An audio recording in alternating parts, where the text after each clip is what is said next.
Hello, everyone, and welcome to Bucs UK TV again. I'm joined by regulars David and Adam, but we have one of our most special guests coming back. He must have liked it the first time. Scott Smith, welcome. How are you? I'm great, and I very much did enjoy it last time. That's good. So, there's not much been going on since we last spoke to you. I mean, the Messiah walked in the desert for 40 days and 40 nights, then returned. So it's all shaping up quite nicely so far, isn't it?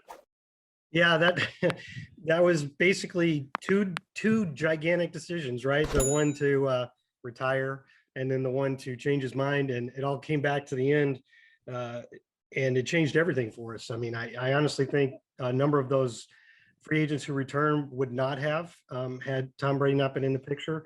And as much as we like to talk during those 40 days about how we were going to uncover, turn over every stone and open every door, trying to find the right replacement for Tom Brady, we weren't going to find anybody close to Tom Brady, I don't think. And that him coming here 2.5 years ago was one of the most momentous things that's ever happened to this franchise, and one of the biggest NFL player moves that there's ever been. And it's just you're not going to catch lightning in a bottle twice.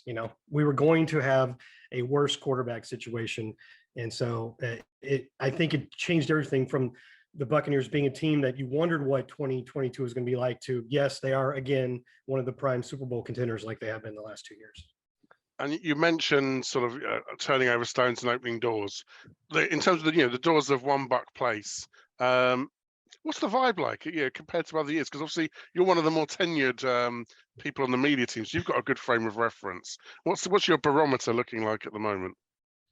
This time of the year is always very, very positive. Every rookie that you drafted is going to make an instant impact, and all the guys that are fighting to come back to their rehab are going to be ready for day one of training camp. And everybody looks good. All your free agents look great on the practice field. Honestly, I know we get stuck in this most off seasons, but that is the way it feels right now. It's a very positive vibe. I think pretty much throughout, and really it's a team right now without a lot of drama after Brady's return. The only real big piece of drama is Gronk coming back, and hey, he might not be, but I'm in the camp, as I think most people are. Yeah, don't speak right? I'm in the camp that I think most people are, that he's just biding his time, and that if Tom Brady hadn't come back, I don't think Rob would come back, but I think he'll come back for one more ride into the sunset with his old pal. I think we'd like to see that. He's got to, and he's got to come back. If he knows this is Tom Brady's last year, why shouldn't it be his last year? Yeah, and the fact that Tom has that broadcasting gig lined up and his contract is up after this year, he doesn't. We all know he does not want a farewell tour. So even if he was already decided this is it, he's not going to tell anybody. But if I'm a betting man, I would bet this is it. Then again, do you ever want to bet against Tom Brady? I mean, he can do it probably. Yeah, I think obviously it's not really, say he doesn't want it to be a farewell tour, but I think there's a certain element of coming over to Germany. We'll come on to talk about that, but there's some pretty good fixtures that are in the schedule looking ahead, and I guess we'll come on to talk about that, won't we, David?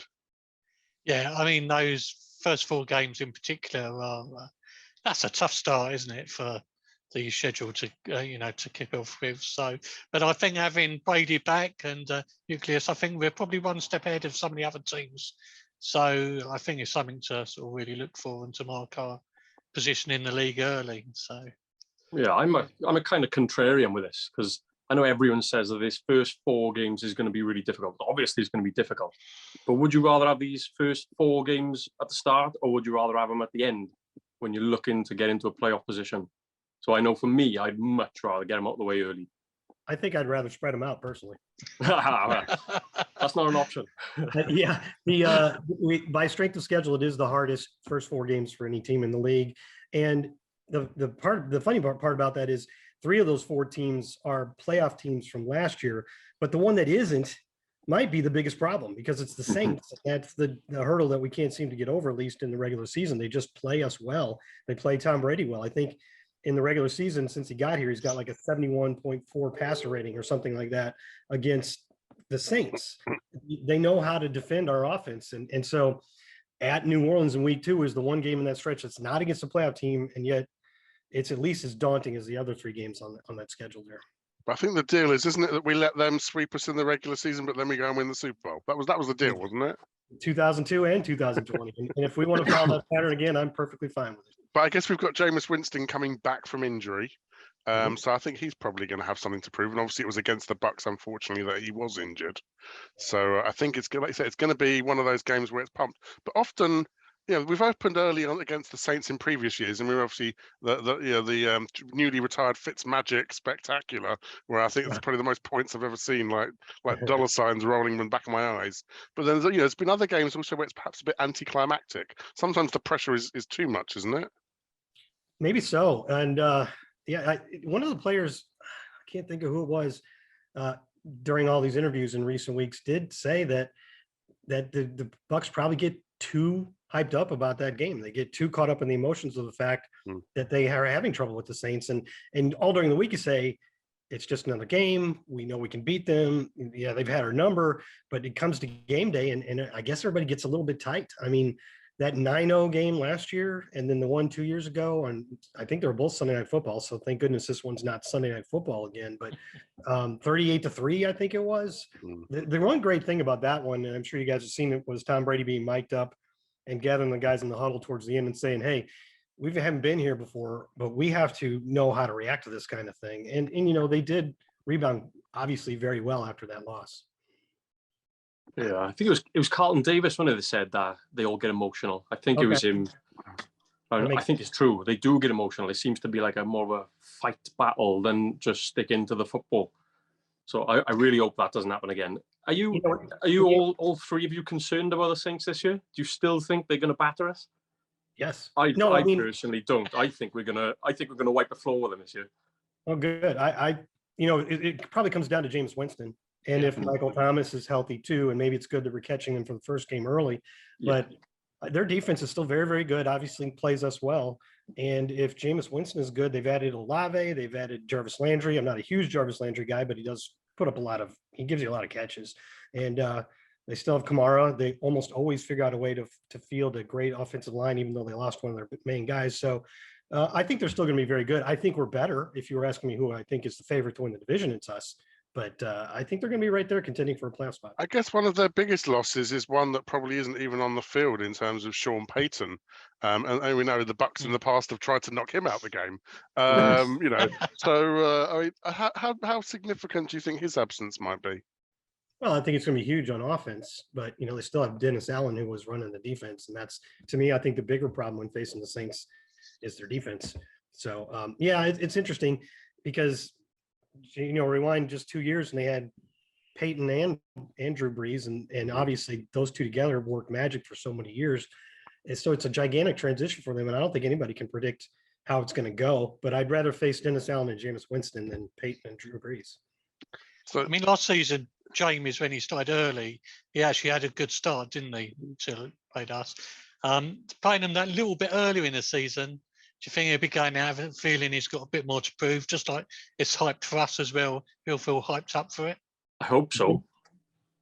Because usually when he's like that, hyped up, that's when he's throwing those picks and trying to be Superman and everything, So I hope he is trying to prove something. Might go in our favor. Who knows? Took the words right out of my mouth. Yeah. Yes, I do. I think one of the things that Sean Payton did do last year was avoid putting the game on his shoulders. Yep. Yeah. And so that, but I guess that only works when you I guess you keep it tight, you keep it close, your run game's working, all of that sort of stuff. So let's go in Super Bowl 55 playoff running order then. Green Bay Packers comes up then next after the Saints. This is MVP on paper, but we know who really should have really run it. There's been lots of good press against the Packers, which seems like a sort of easy consensus, doesn't it? They, as much as the Saints have handled us in the Tom Brady era, we've handled the Packers pretty well. And that's got to be that. Maybe that's in their head. I think a big difference though for the Packers this time around, assuming it happens, will be a healthy David Bakhtiari and a healthy Elton Jenkins. Those two guys are two of the best offensive linemen in the game. we've managed to avoid Bakhtiari, or we did during the playoff run. And you saw, I mean, Shaq had 3 sacks. I think JPP had 2. That really was a huge part of that game. And you know, so if those 2 guys are healthy, it's a bigger problem. But you know, they also lost Devontae Adams, and I know they've thrown a lot of different pieces at trying to replace his production, but they're not going to find one guy that can do it. And I doubt really that they can put together 2 or 3 guys that can really give them what they give them. And the thing that Devontae Adams gives them is he can very adequately or above adequately run any route from anywhere on the field. And Aaron Rodgers knows where he's going to be. And, you know, they're not going to find another player like that. So I do think it hurts them quite a bit. So we'll see that, you know, they've got some areas that are going to be better and some areas that are going to be worse. But I feel confident about that game because I think the team is confident against the Packers, given our results of the last couple of years. Yeah, I think it's a big plus being at home this game as well. I think that's it. I mean, we haven't really mentioned Dallas either right at the start. And I thought that was going to be quite an easy game last year. And it proved to be a lot tighter than expected. And, you know, it's really sort of last chance saloon for Mick McCarthy and Dak, isn't it? They've got to perform this year. Well, I guess Dak has pretty good.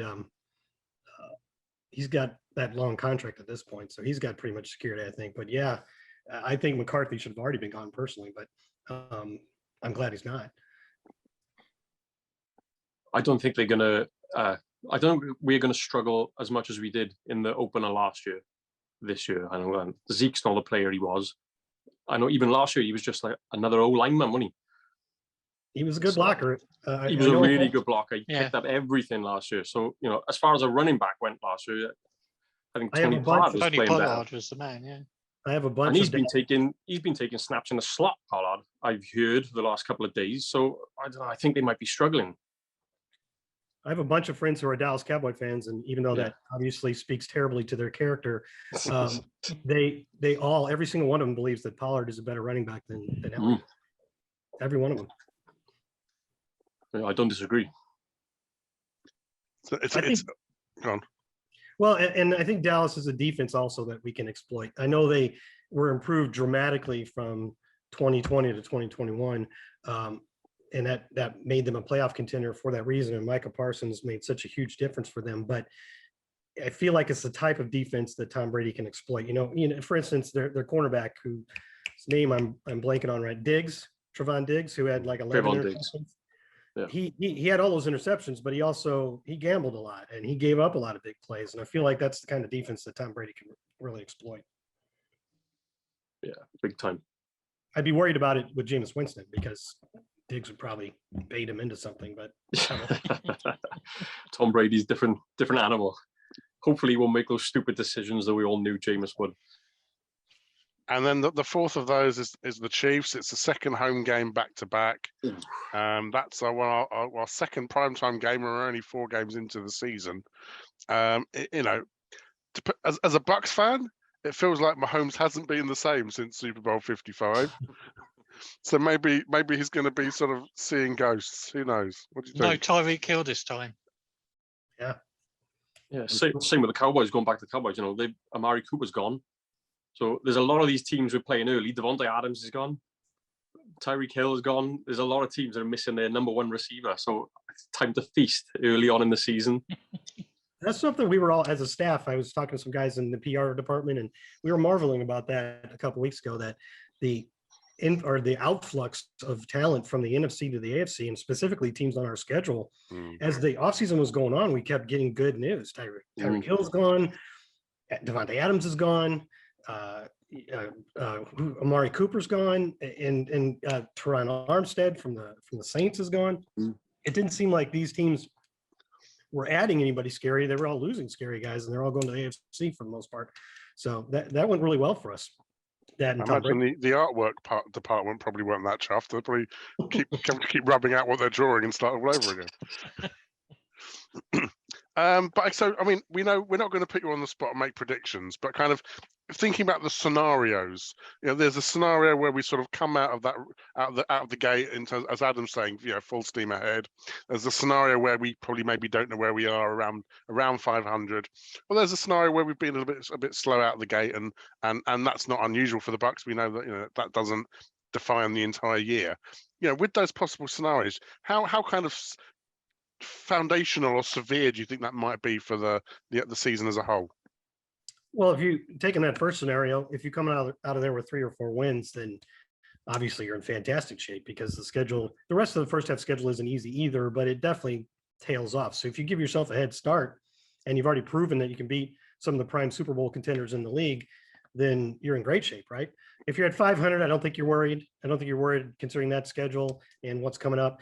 If you're 1-3, let's say, what I worry about there is that, the team gets a little tense, gets a little tight, and starts thinking about maybe this is Tom Brady's last year, and are we gonna waste it?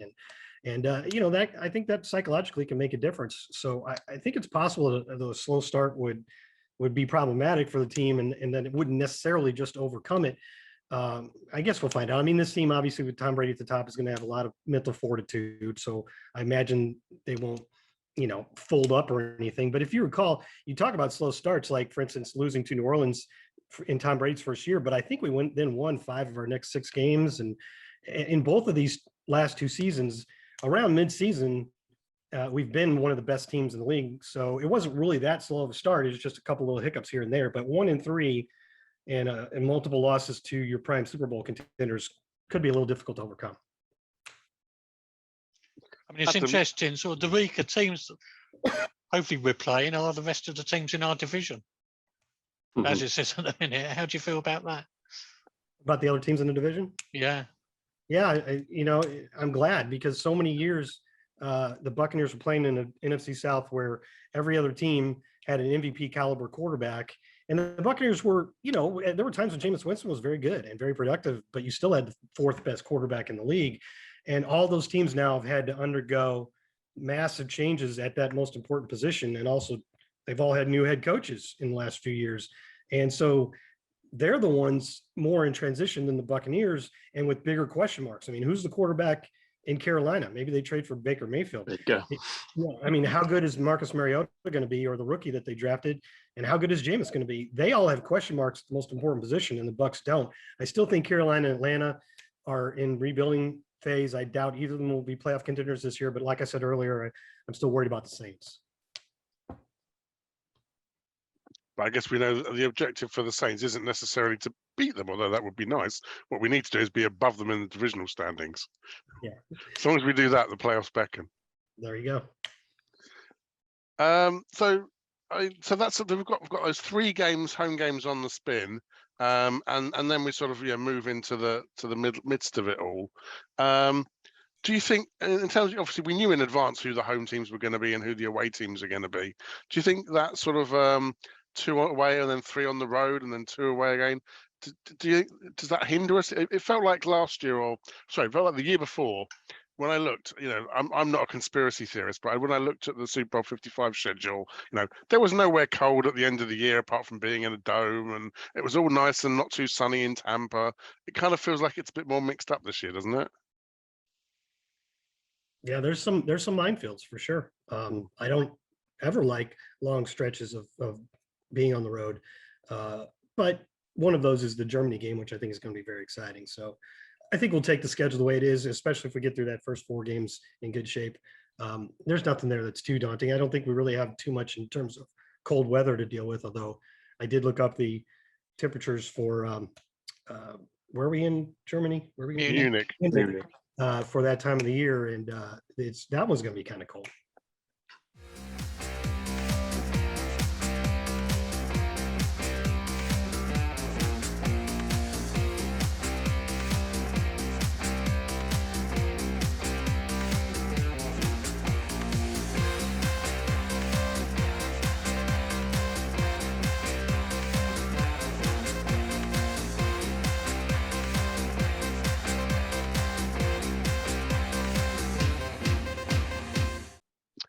Well, Definitely hoodie weather. let's come on and talk about that. We were when we heard sort of the Bucks Munich. I think most of us sort of thought of the Oktoberfest, which is the annual beer festival, and we thought, well, the London games have been in October.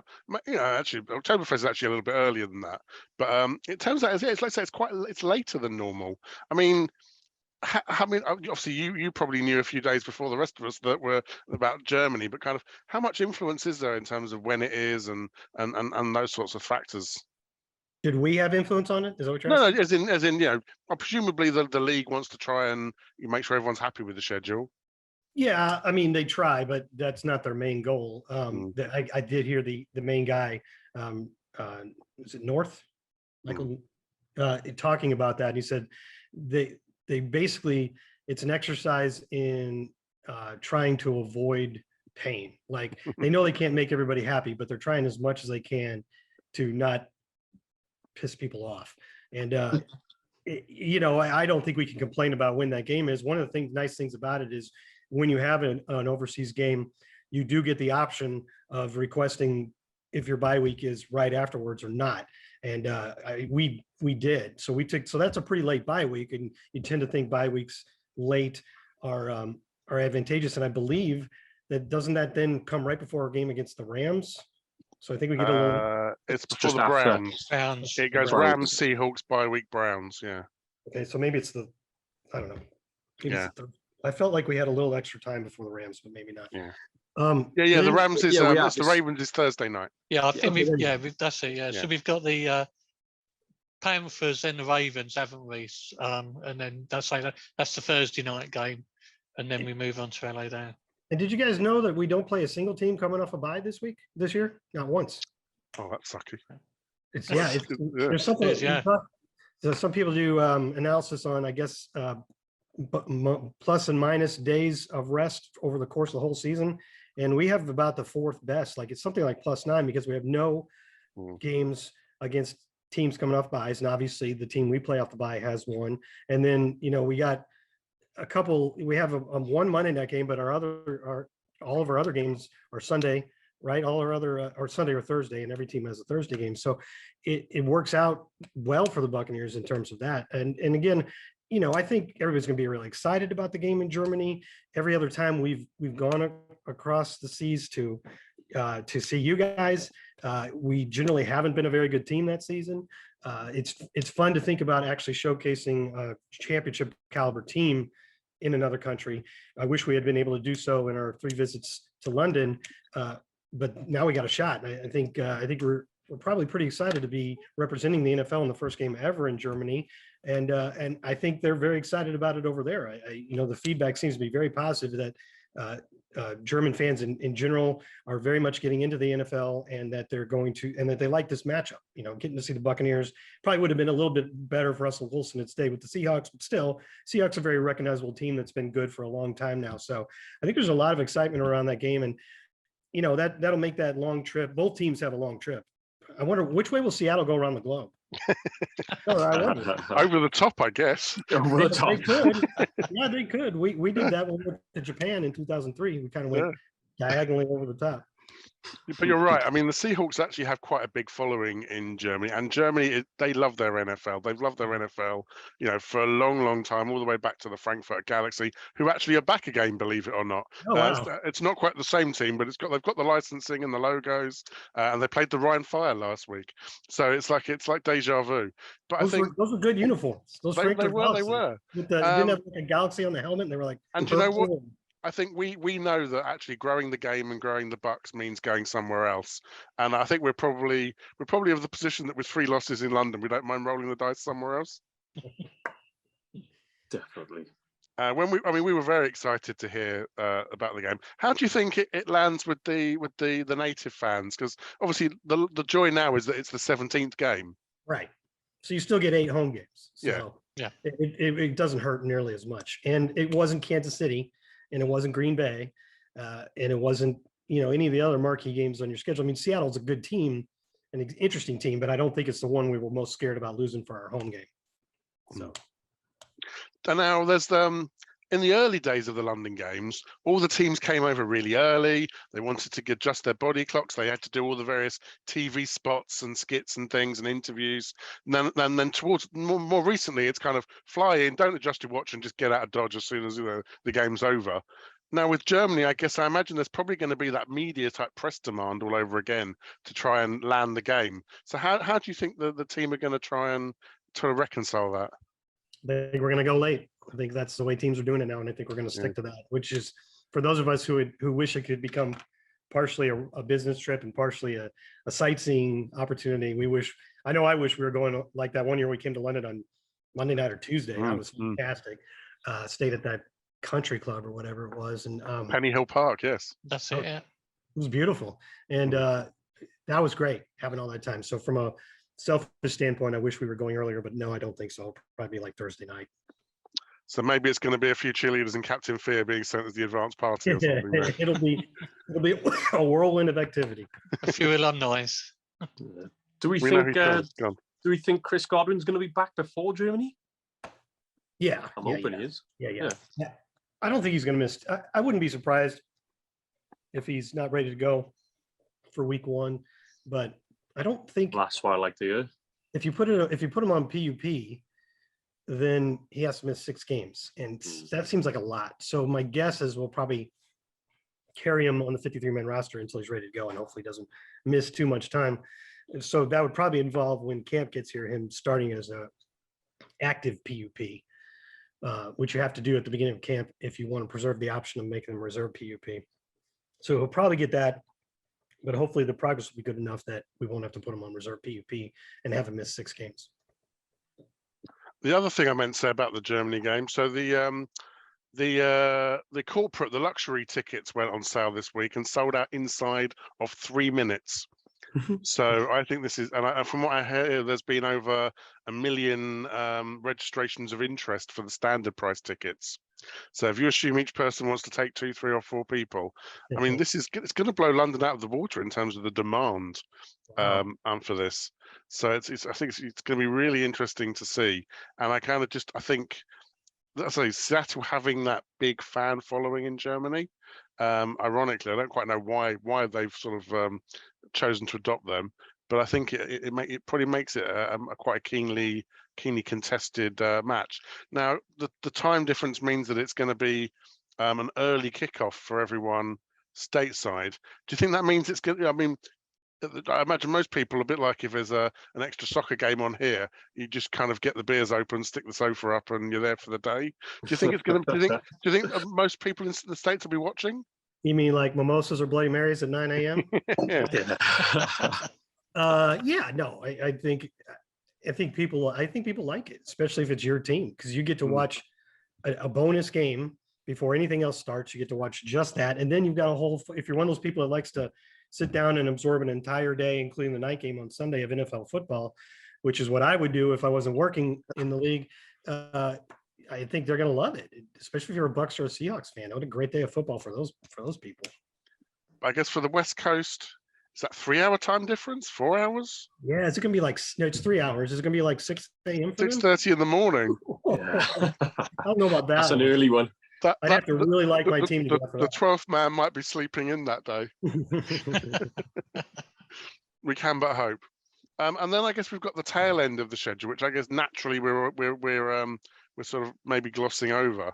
But I think, with the 49ers an unknown, the Bengals, the Saints again, don't sleep on the Browns. Actually, there's some quality teams still to come, aren't there? Oh, for sure. I mean, the whole schedule's pretty tough. Probably some of the teams in our division are the easiest part. I mean, virtually every team on our schedule has been in the playoffs either both or one of the last 2 years. I mean, like Seattle, they weren't a playoff team, but they've been a playoff team. The Saints, a lot of these Cleveland, a lot of these teams that didn't make the playoffs last year are still really talented and were good enough to make it the year before. Maybe had some issues this year, like injuries to Baker Mayfield and a variety of things for different teams, but you could easily see all 3 of those teams getting right back into playoff contention. So there's not a lot of soft spots on this schedule at all. I mean, that's the way it looks on paper. For all we know, the Cincinnati Bengals are going to crater and be terrible, and Joe Burrow, you never know. There's always one or two surprises. One team's a lot better than you expected. One team's a lot worse. But on paper, there's not a lot of let up, but it definitely is easier in terms of strength of schedule at the end. Yeah, I think we got the fourth hardest strength of schedule out of all the NFL teams. I think going on last year's results. So yeah, when you think it's the fourth hardest, that's pretty hard going. And like, who knew Cincinnati Bengals were going to get to the Super Bowl in week 2 of last year? So you never know what's going to happen. And that 17th game only compounds the struggles or the challenges that any first place team has, because all of their matchups with the other divisions, the 2 other divisions in the AFC and the division you're playing in, you're getting all those first place teams, and now you're getting another AFC first place team.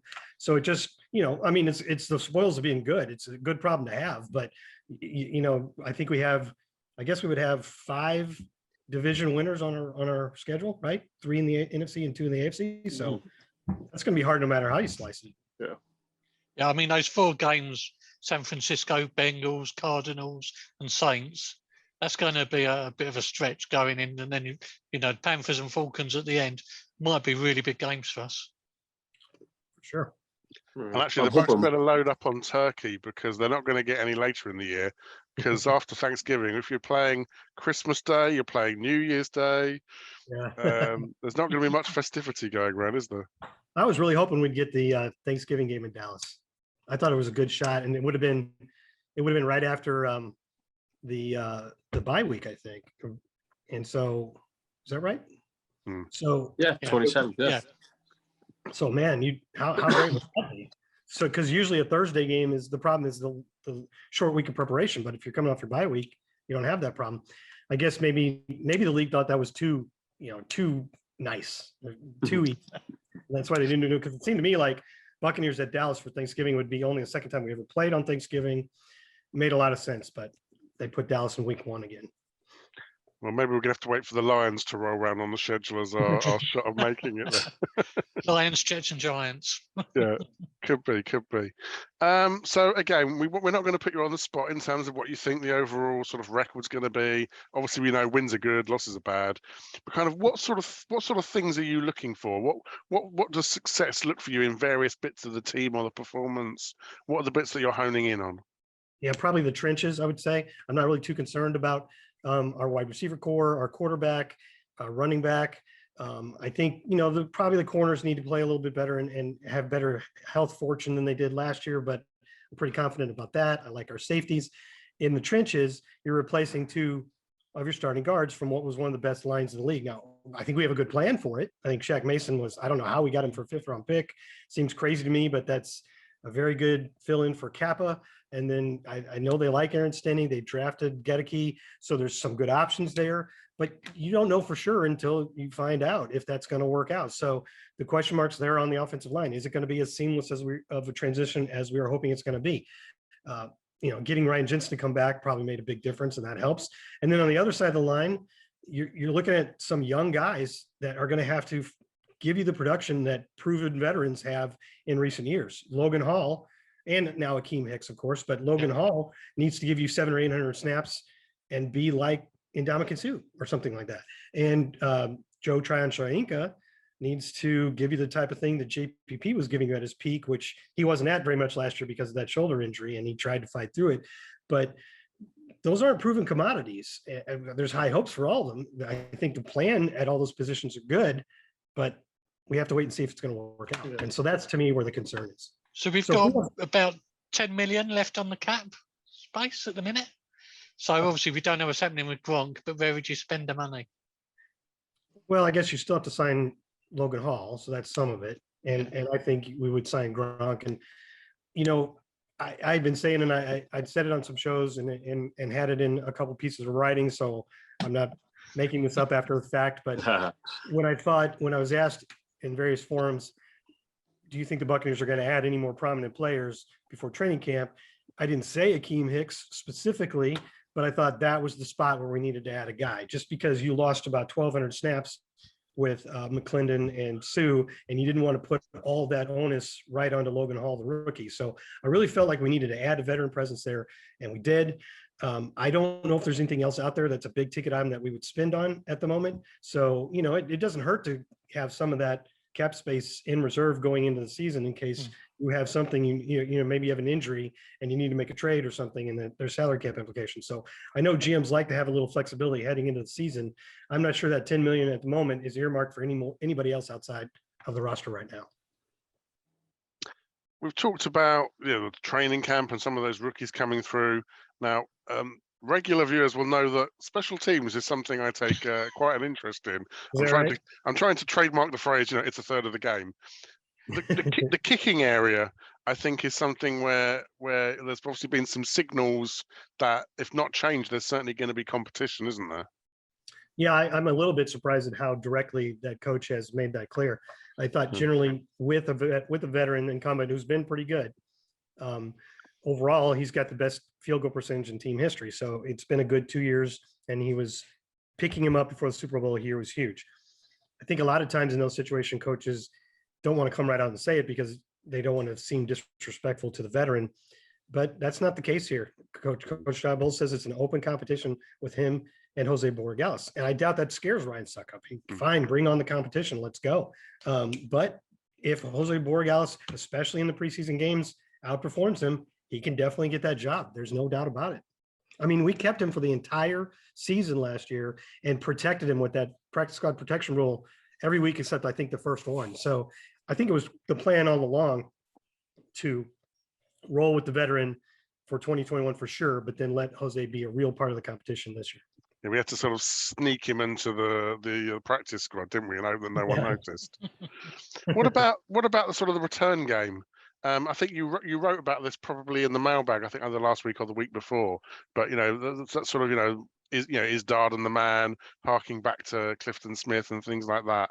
What do you think there's scope for anyone on the roster at the moment to be that spark? I'm glad you mentioned the Clifton Smith thing. I think we need to respect Clifton Smith. People forget about that guy.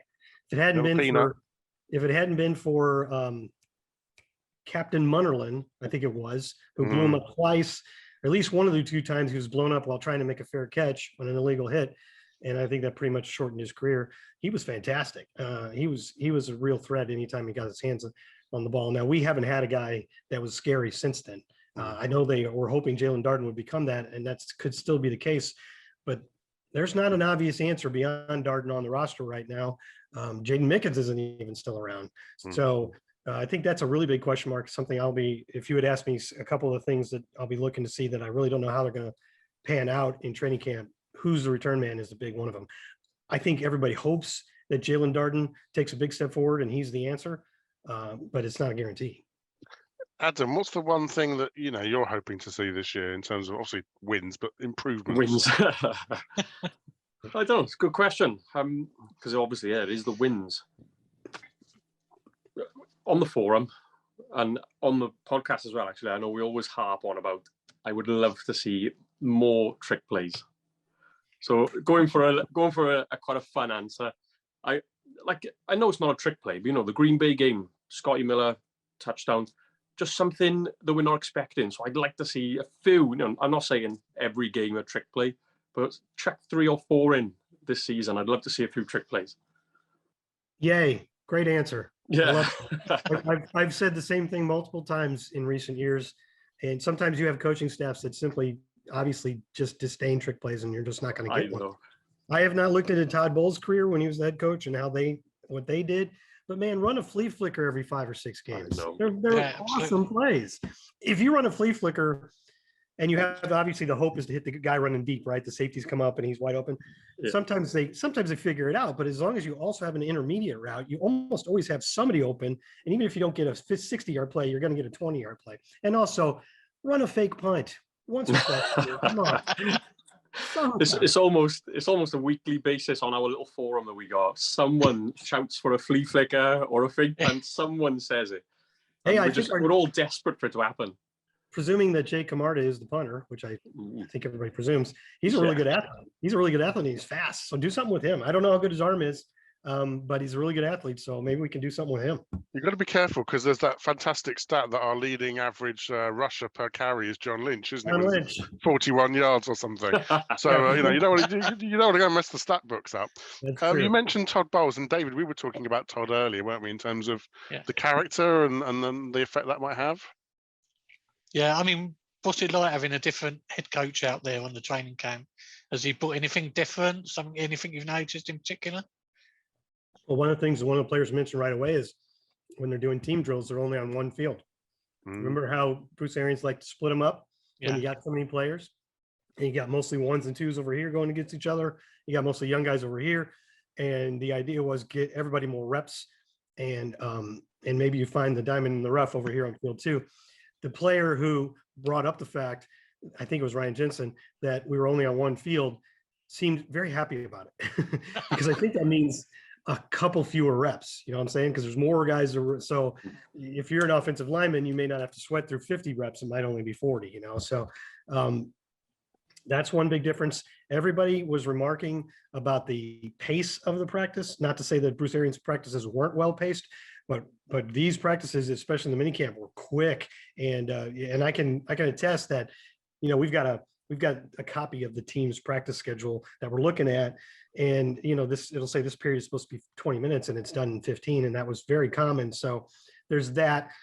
And I just think that Todd, he doesn't want to be, I think he just wants to be seen as Todd Bowles, the head coach, not, you know, hey, how are you different from Bruce Arians? What are you going to do? Are the Bucs doing the same thing? He's going to do what he's going to do. And I think there's going to be a lot of holdover from how he did things because most of the coaching staff is held over. We lost Mike Caldwell, but for the most part, it's a lot of the same guys. So I think you're going to see a lot of the same stuff. I think one thing you can see from Todd Bowles right away is that he's not going to give you information up there at the podium if he doesn't have to, right? I mean, he's not going to stop asking him about how close Chris Godwin is to coming back because he's not going to tell you because he doesn't have to. So what's for him there for him to gain? So I don't think he's going to be very forthcoming about any information that he doesn't have to give, and I'm fine with that. You know, whatever's best for the team is what I would do. It's going to be a lot of we're on to Munich. We're on to Munich. I got a quick question. So take the first 4 games out of the equation here, and possibly the New Orleans Saints, the primetime game later on in the season. Is it a game that you're like most looking forward to, or you think is going to be a good spectacle of a game? Cincinnati. Yeah, we're really looking forward to that Cincinnati. I got it written down by you. That's exactly my answer. Cincinnati. I don't know how it's going to go. I'm glad you said that. I don't either. There's some fantastic one-on-one matchups there, like Carlton Davis and Jamar Chase, and I'm really interested to see Joe Burrow up close. You know, it'll be the Alex Capper revenge game, so there's that factor. But no, I think that's a very interesting team right now, and that's one I've got circled. Mm-hmm. What about you guys? Any difference? I want the Rams. Yeah, you want them back. Yeah, I want to show that without their little sort of crown jewels, how good are they now? Yeah, I'm still bitter. The story should be this should be the fairy tale year where Brady's going for 3 in a row, and you know, but for the grace of God, we were within a whisker. All right, I got one last question. Of the games that are going to be in London, which one are you guys looking forward to the most? Ooh. I quite want the Jaguars. The Jaguars have shown well, I don't think it's necessarily going to be the most exciting game, but again, when you think about the purpose of going to Germany is to grow the Bucs' popularity, to grow the sport.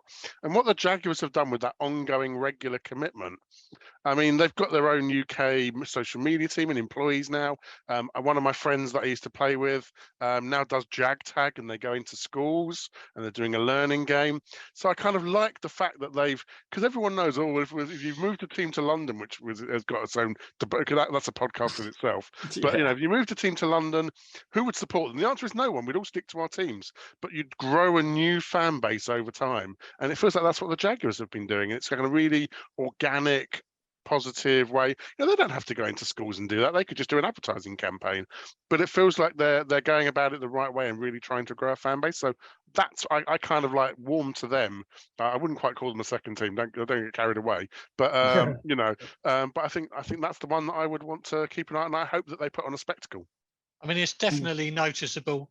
Every year you go to a London game, there's more Jags jerseys. I mean, they are definitely doing something that is developing a base. So that's good. Yeah, I see it walking around Cardiff, the capital of Wales, and there's Jaguars jerseys more than any other jersey I see. So it's working. Whatever they're doing, it's working in the UK.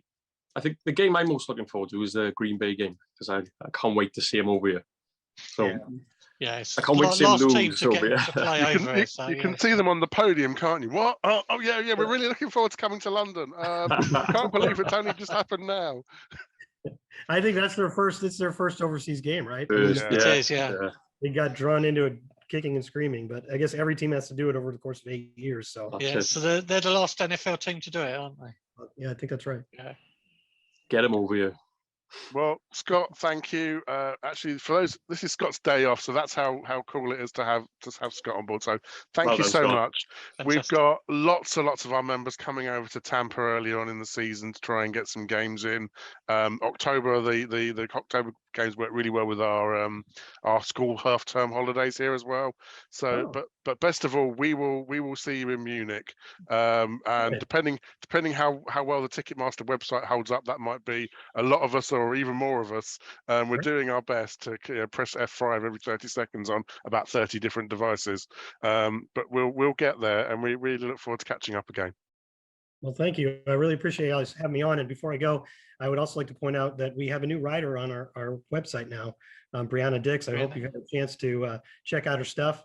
I think she's off to a nice start, and she's producing a lot of good stuff. And look for this weekend or maybe Monday, I'm not sure when they're posting it, a really nice story where she had a sit-down interview with Levante David about Father's Day and his relationship with his dad. And I think it's going to turn out really nice. So keep your eye out for that one.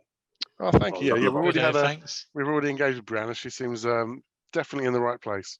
Fantastic. She's wonderful. Great work ethic. Get a lot done. Thank you. And thank you guys for watching as usual. Press the subscribe button, hit the bell, all of that sort of stuff. Follow Scott, follow us.